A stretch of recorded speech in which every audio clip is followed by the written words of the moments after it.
Students, welcome back again to my class. And today I'm here with you, the third topic of our course, that is structure of ribonucleic acid, that is RNA.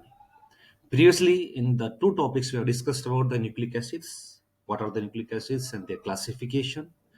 And the second lecture, we have discussed about the nucleosides and the nucleotides. So now here we are one step ahead, and we discuss about the RNA structure. Okay, so this you can say RNA, that is ribonucleic acid.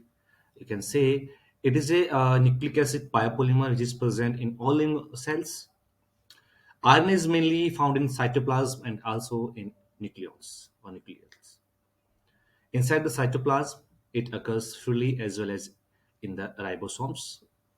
The different forms of RNA are associated with the transmission of information from nucleus into the cytoplasm and with the synthesis of protein for the regulation of cell activities. Okay, so it has a very important role in living cells. Now, this RNA is the only macromolecule. Macromolecules means bigger molecule. Okay, so you may be knowing of these terms. There's term micromolecule. There's another term is known micromolecule. Macro and micro. Micro is small molecules. Macro is a little bit bigger molecule. Okay, like RNA. So RNA is the only macromolecule which also functions for the storage of information and also as a catalyst. Okay, it can store the information about the cells and also participates in the cell chemical processes that happens in the living cells as a catalyst. Okay, now this RNA basically is a single strand molecule which consists of an unbranched polynucleotide chain. Okay, but it is folded back on itself forming a helix. That means the the structure of RNA, rather than just forming the helical structure like we can see in, we'll see in DNA, it is single strand. But the single strand can also you can say folded back in several ways to form a helical structure. Okay, so we'll see this type of structure of RNA. Okay, yeah. So you can see here this zigzag structure. It is a single strand structure of RNA. Okay, this zigzag form that you can see the grace color, this is nothing but it is backbone of RNA which contains alternatingly what? Phosphate group and sugar, that is ribose.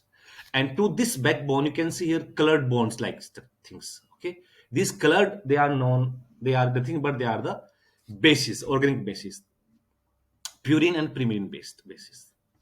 Now, what bases we can have here? That is, we can have adenine, that can be represented by A, uracil, that is represented by U, cytosine, or guanine. So G. So these four bases are present like in the color form in this helical structure you can see, and this helical form is basically nothing but the sugar and phosphate backbone. So these you can see clearly that these backbones, they occupied these bases on that, and this is one fragment of this RNA structure. This we can say this is the one fragment of this RNA structure where we have one, two, three, four bases connected to it. You can see here on the right hand side, this type of fragment. Okay, this color form here, from here, pink, yellow, blue, and green. So these pink, yellow, blue, again, they represent the bases. Okay, now you can say, let's say pink is our adenine, yellow is our guanine base, blue is cytosine base, uracil is green base. So this fragment, it can be shown separately like here. Okay, now adenine, guanine, cytosine, and uracil, these are the bases and they are attached to this backbone. Okay, so this backbone you can see here, sugar, ribose, phosphate, sugar, phosphate, sugar, phosphate, sugar, phosphate. So they're alternatively connected to each other. Okay, in this helical form. So this one helix, sorry, in this single strand form. So this one portion is like this. Okay, and the this single strand RNA, if you talk about the end, so this is the 5' end, that is at the top we have 5' end. 5' means that the phosphate group attached to the 5' carbon will be here, and the phosphate group attached to 3' carbon will be here.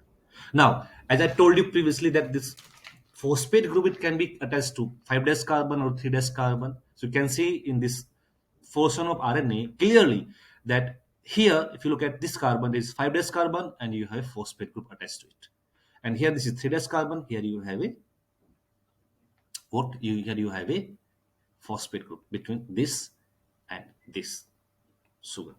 Okay, so like this, it is also a, you can see in the RNA we have a 3 dash 5 dash phosphate diester bond. Okay, 3 dash or 5 dash phosphate diester bond we can have here.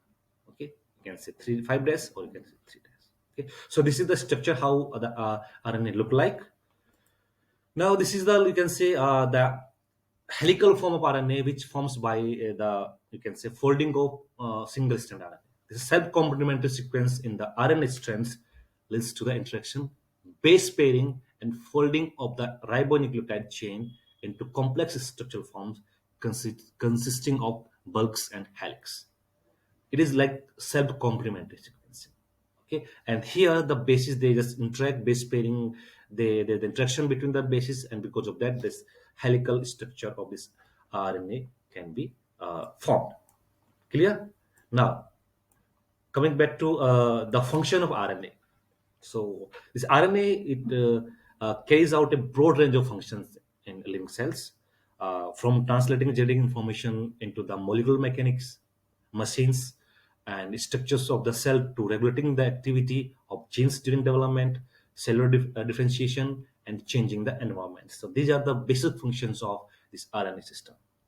Now, because of the involvement of RNAs in many regulatory processes, to their abundance and to their diverse functions, RNA play important role in both normal cellular processes as well as in disease.